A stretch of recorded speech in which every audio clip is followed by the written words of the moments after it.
Okay, so then you say really the right way to understand the machine and his push against the machine, you say it's really an argument about limits. Yes. So what do you mean by that in your review?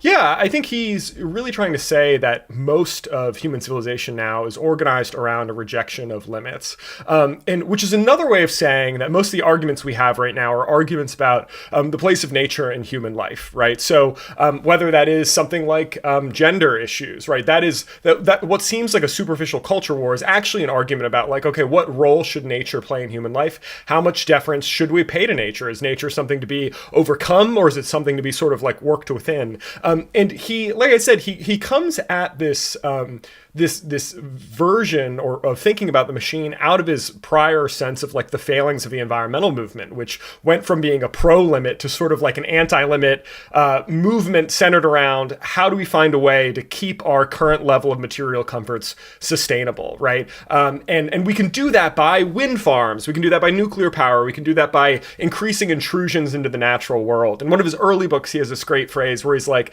it used to be the case, that clear cutting, mountaintops was bad. Now we clear cut mountaintops to put solar panels up in the name of the environment, and his basic insight is that maneuver is all across culture now. And most of the arguments we're having are about whether we should or should not be limited by our human nature. I mean, for Kingsnorth, what a human is a creature that is born with a sexed body and a brain capable of seeking wisdom, and then eventually it dies, right? Like that's what we are fundamentally. And he sees a lot of modern life, and particularly technology, as oriented around making those fundamental facts about our sexed bodies or about our intelligence-seeking nature or even death negotiable, right? I mean, you only have to look at all the Silicon Valley startups centered around longevity treatments for, life extension to sort of see what he's on about. So that's kind of his central insight that he's working with, is we have organized society entirely around a rejection of limits as our kind of ultimate good.